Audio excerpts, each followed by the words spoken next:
ولایت گوارای بدخشان بستر خوبی برای زندگی حیوانات و پرندگان وحش و اهلی است.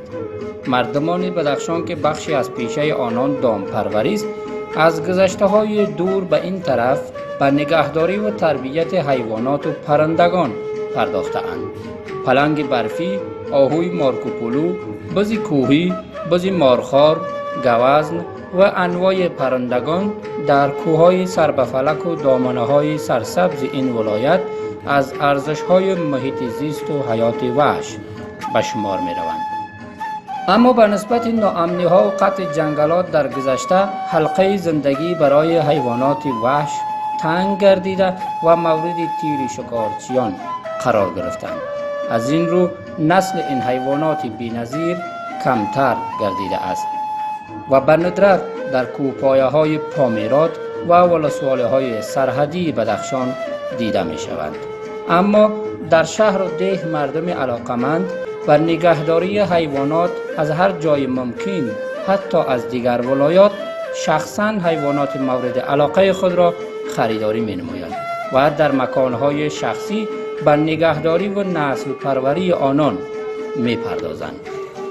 گوزن، آهو، نسل بزهای نادر و گوسفندان و قچهای با جسامت و دیدنی نزد مردم در جای بدخشان نگهداری می‌گردد و از این طریق نسل این حیوانات وحش به 4 دیوار منازل مسکونی رسیده‌اند و تقریباً اهلی شدند.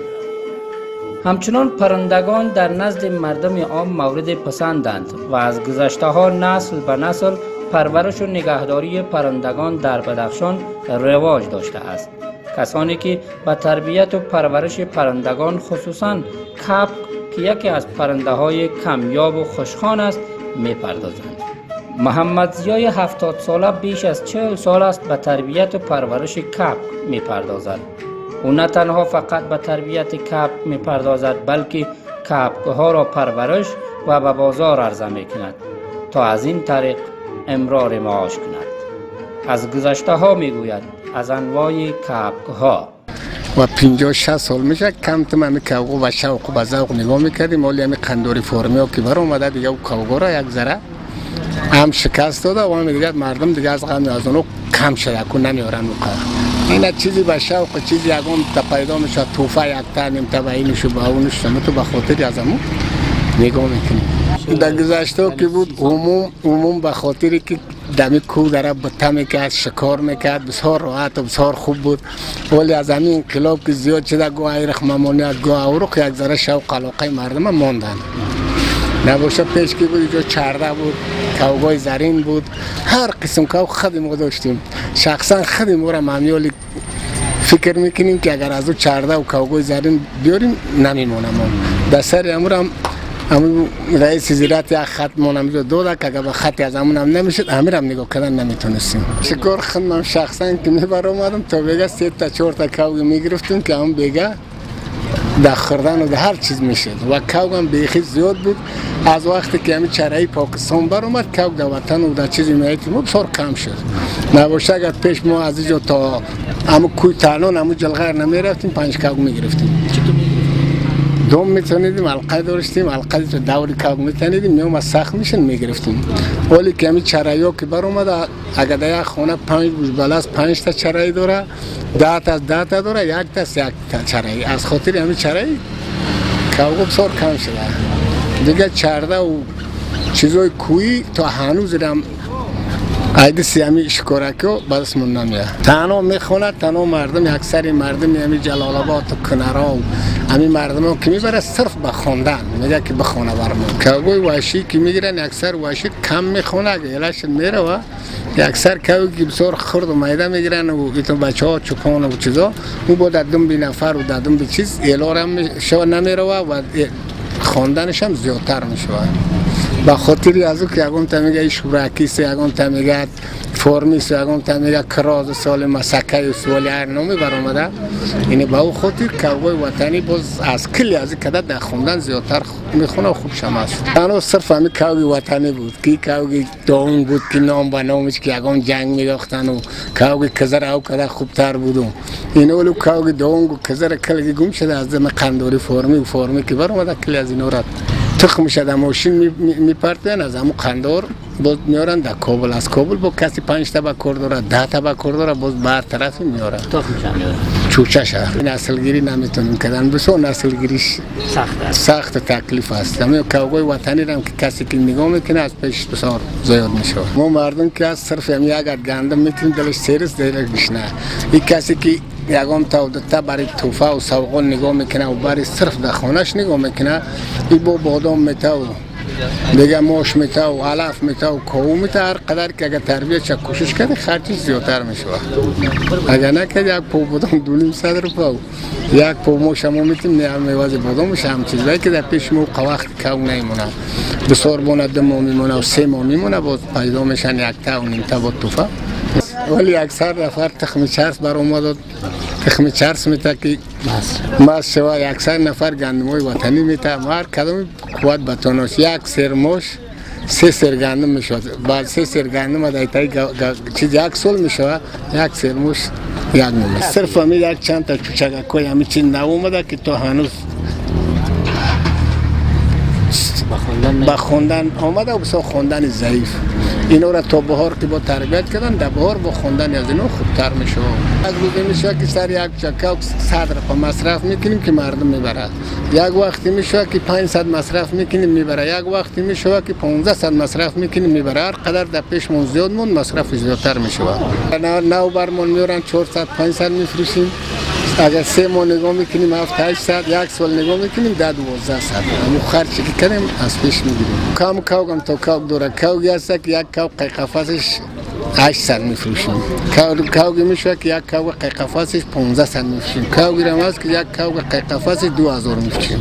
اون تعلق باز با مو نفری است که میگه یک نفری دارم که مناسب تر یک کوگ خوبتر بده که من مزار میبرم کابل میبرم. بیشتر گفتم تون که کوگ دونگ و کزر در بدخشان در افغانستان نام داشت به جنگ. خب اگر یک نفر یک کوگ میگرفت تا 20000 هم میخرید. در 20000 به همین پیسای همین چی. اگر 20000 میخرید او داود سر گردو که جمع میشه 100 نفر دیگه از مزار میومد از تخور میومد جنگ از او کوگ میدید. وقتی که کوگ جنگ میزد داو امکان داره 10 لک بردباخت هم میشه. وقتی که بردباخت میشه میام کوگ جنگ زد دفعتا نمبر بود 3 لک یا 4 لک میخریدن که بالا بریم مزار بدیم تخور بدیم. ما سر که جنگ میداختن تا آخر جوزا دیگه جنگ و فصل دیگه دست میدر هم میگو یک کوگ گشتون دیسه و دست کلان هم یک سلطانی صبح گم شده که نه دست میدر میگرده نه دست کلان. در گذشته همون زیادترش کوگ زرین پیدا میشد.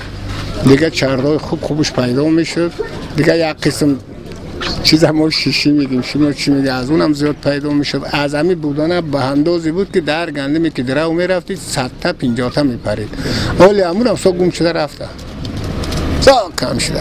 مینا، سایره، کبک، بودنه و کفتر پرندگانی هستند که نسل به نسل در میان مردم بدخشان علاقمند داشته و هنوز تعدادی در منازلشان این پرندگان را نگهداری می نمایند.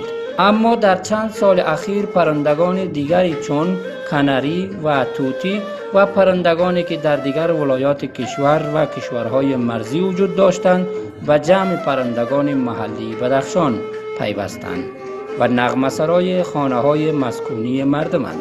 بازار خرید و فروش این پرندگان نسبت به چند سال پیش از امروز کمرنگ است، اما علاقمندی نسبت به سیما و صدای آنان کم نشده است و مردم برای فرحت روان و دلخوشی خودشان آنان را خریداری میکنند که به صدای دلنشین این پرندگان گوش دهند. پرنده که تجارت میشه نمی میخریم میفروشیم همین گپاست دیگه به خاطر وی کاری دیگه کار و بار نیست کام مشکل نیست مرد کاری نیست دیگه دکانداری صحیح نمیشونیم پرنده کار میخریم و میپوشیم و همین پیسه 4 نون پیدا شد دیگه هیچ کاری نیست. یعنی از کوه بدخشان میگیرن در اینجا میارن با فروش میرسونن مردم های بیکار و بیکار کارش هست. همه حیوانات نصفش علیس در قفس شگیری میشه و نصفش وحشیه. کاو گساو سه میروان سابا ساو کناری ساو سویرا کناری ساو هر رقم حیوانی که باشه کارش هم میکنیم دیگه با ما یک غریبی داشته باشه دیگه.